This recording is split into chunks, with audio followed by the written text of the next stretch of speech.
ఒక అతిపెద్ద సమస్య నిరుద్యోగం. లక్షల మంది యువత ఈరోజు ఉద్యోగాలు దొరక్క చదువుకున్న చదువుకి చేస్తున్న పనికి అసలు సంబంధమే లేకుండా చిన్న చిన్న ఉద్యోగాలు అంటే 10,000, 12,000 రూపాయలకు చిన్న చిన్న ఉద్యోగాలు చేసుకుంటూ బతుకుతున్నారు. చాలా మంది బిడ్డలు డిగ్రీలు పీజీలు చదివి మేము ఈ చిన్న చిన్న ఉద్యోగాలు చేసుకోలేము, తల్లిదండ్రుల మీద ఆధారపడి బతకడం ఇష్టం లేక ఎంతో మంది బిడ్డలు ఆత్మహత్యలు కూడా చేసుకున్న పరిస్థితి మన ఆంధ్రప్రదేశ్లోనే, ఆంధ్ర రాష్ట్రంలోనే గత 5 సంవత్సరాలుగా ఒక సర్వే ప్రకారము 21,000 మంది బిడ్డలు ఉపాధి లేక, చేసుకోవడానికి పని లేక, సంపాదించుకునే మార్గం లేక ఆత్మహత్యలు చేసుకోవడం జరిగింది.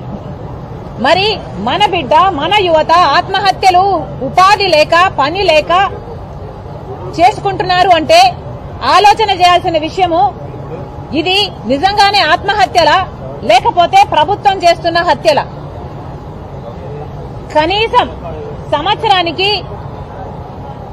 500 మంది డిగ్రీలు పీజీలు అంటే చిన్న చిన్న ఉద్యోగాలు కాదు, చిన్న చిన్న చదువులు కాదు, పీజీల స్థాయిలో చదివిన బిడ్డలు కూడా సంవత్సరానికి 500 మంది బిడ్డలు ఆత్మహత్యలు చేసుకుంటున్నారు అంటే వాళ్ళకి ఆశ చచ్చిపోయి ఇక మేము ఎలా బతుకుతాము అన్న ఆందోళనతో వాళ్ళు ఆత్మహత్యలు చేసుకుంటున్నారు అంటే ఇది నిజంగానే మనకు స్పెషల్ స్టేటస్ రాక, మన బిడ్డలకు పరిశ్రమలు మన రాష్ట్రంలో రాక, మన బిడ్డలకు ఉద్యోగాలు రాక మనం చేతులారా చేస్తున్న పాపం ప్రభుత్వాలు చేస్తున్న పాపం కాదా?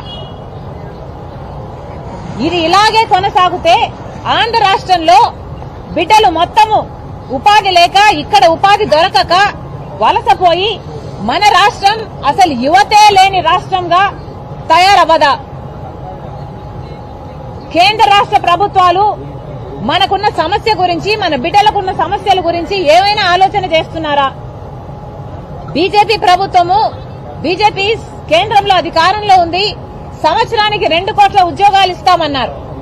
10 సంవత్సరాలలో 20 కోట్ల ఉద్యోగాలు ఇవ్వాల్సి ఉండగా మన రాష్ట్రంలో కనీసం 1 కోటి మంది బిడ్డలకైనా ఉద్యోగాలు ఇచ్చారా? సరే 10 లక్షల మందికైనా ఇచ్చారా? లేదు 1,00,000 మందికైనా ఇచ్చారా? మన బిడ్డలకు అసలు ఉద్యోగాలే ఇవ్వని బీజేపీ ప్రభుత్వము మరి ఇంకా అధికారంలో ఉంది అంటే మనకు మోసం చేసినట్టు కాదా? ఆంధ్ర రాష్ట్ర బిడ్డలకు దగా చేసినట్టు కాదా? 5 సంవత్సరాలు చంద్రబాబు గారు ముఖ్యమంత్రిగా ఉన్నారు. ఎన్ని ఉద్యోగాలు ఇచ్చారు? చంద్రబాబు గారు అధికారంలోంచి దిగిపోయే టయానికి కూడా 1,41,43,000 ఉద్యోగాలు ఇంకా ఖాళీగానే ఉన్నాయి.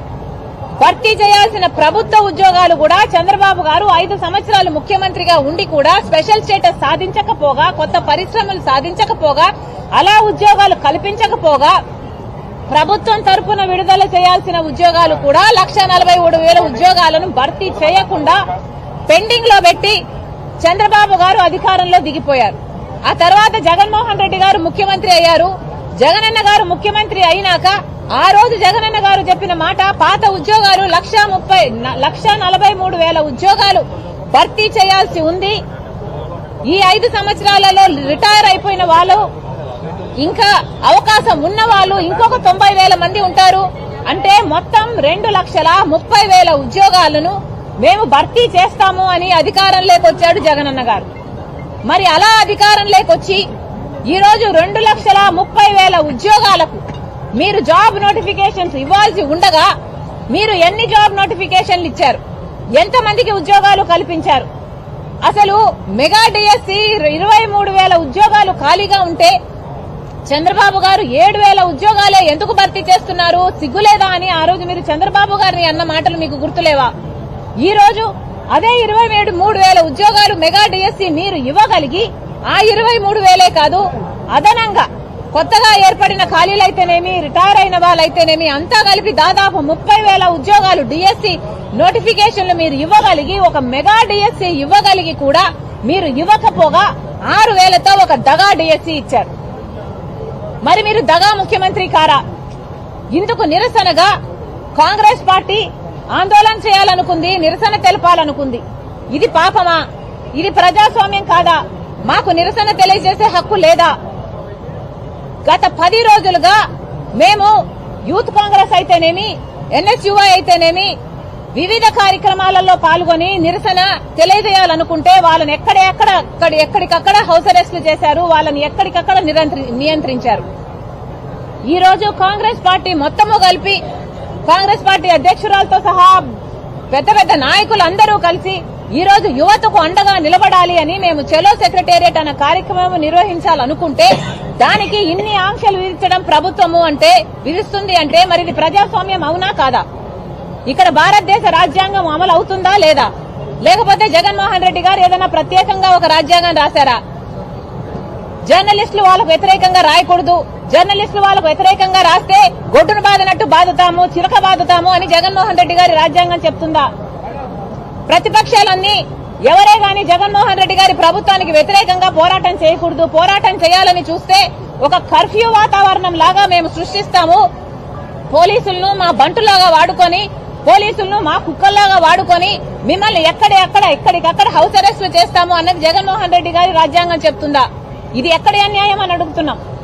వేల మంది కాంగ్రెస్ పార్టీ నాయకులైతేనేమి, కార్యకర్తలైతేనేమి ఎక్కడికక్కడ హౌస్ అరెస్టులు చేయాల్సిన అవసరం ఏముంది? చలో సెక్రటేరియట్ అన్నది ప్రశాంతంగా హింస లేని మార్గం ఒకటి ఎంచుకొని ప్రశాంతంగా మేము నిరసన తెలియజేయాలనుకుంటే అది కూడా నియంత్రించడం ఎంత మటుకు సబబు? ప్రజాస్వామ్యంలో ప్రతిపక్షాలకు గాని జర్నలిస్టులకు గాని మాట్లాడే హక్కు లేదా? స్వేచ్ఛ అనేది, మాట్లాడే రైట్ టు స్పీచ్ అనే స్వేచ్ఛ ఆంధ్రప్రదేశ్ లో లేదా? ఇదేమన్నా భారతదేశమేనా లేకపోతే ఆఫ్ఘనిస్తానా? మీరేమైనా తాలిబాన్లా? ప్రజలకు చెప్పాల్సిన అవసరం ఉంది, సమాధానం చెప్పాల్సిన అవసరం ఉంది. రాత్రికి రాత్రి మేము ఇక్కడికి చేరుకోగానే మొత్తం ఏరియానంతా కర్ఫ్యూ వాతావరణం లాగా సృష్టించారు. అసలు కార్యకర్తలను ఎవరి రానివ్వలేదు. పొద్దు నుంచి ఎంతమంది వీలైతే అంతమంది ఎవరికి వచ్చినట్టు వాళ్ళని ఎక్కడికక్కడ అరెస్టు చేస్తున్నారు. గత 2 రోజులుగా ఈ కార్యక్రమం జరగబోతుందని తెలిసి 2 రోజుల నుంచి పోలీసులు హై అలర్ట్ లో ఉండి మా వాళ్ళని నియంత్రించారు. ఇది ఎక్కడే న్యాయం అని అడుగుతున్నాం. అసలు మేము చేసిన తప్పేంటి? మేము చేసిన పాపం ఏమిటి? మేమేమైనా గుండాలమా? మేమేమైనా దొంగలమా? బందిపోట్లమా? టెర్రరిస్టులమా? మమ్మల్ని నియంత్రించాల్సిన అవసరం ఏమొచ్చింది ప్రభుత్వానికి? మీకు నిజంగానే చిత్తశుద్ధి ఉంటే, మీకు నిజంగానే ప్రజలకు మేము చేశాము అన్న నమ్మకం ఉంటే మేము ఏ ఆందోళన చేసుకున్నా మీకు ఏం భయం? మీరు ఈ రోజు భయపడుతున్నారు. మేము ఆందోళన చేస్తే మేము ప్రజలకు దగ్గరైతాము అన్న భావన మీకు లేకపోతే మమ్మల్ని నియంత్రించాల్సిన అవసరం మీకు ఏముంది అని ప్రభుత్వాన్ని అడుగుతున్నాం. మీరు నిజంగానే జాబ్ క్యాలెండర్ ప్రతి సంవత్సరం విడుదల చేస్తుంటే, మీరు నిజంగానే 2,30,000 ఉద్యోగాలను భర్తీ చేస్తుంటే, మీరు నిజంగానే 23,000తో మెగా డిఎస్సీ విడుదల చేస్తుంటే, నోటిఫికేషన్లు ఇచ్చుంటే మీకు భయపడాల్సిన అవసరం ఏముంది అని అడుగుతున్నాం. ఏ పార్టీ అయినా, ఏ జర్నలిస్ట్ అయినా ఏం రాసుకుంటే ఏమి, ఏ పోరాటాలు చేస్తే ఏమి, మీకు భయపడాల్సిన అవసరం ఏముంది? మీరు ఈ రోజు భయపడుతున్నారు, మమ్మల్ని నియంత్రిస్తున్నారు, ప్రతిపక్షాల మీద ఆంక్షలు పెడుతున్నారు, జర్నలిస్టులను చితకబాదుతున్నారు అంటే ఏమిటి అర్థం? మీరు తప్పు చేశారని మీరు ఒప్పుకుంటున్నట్టే కదా.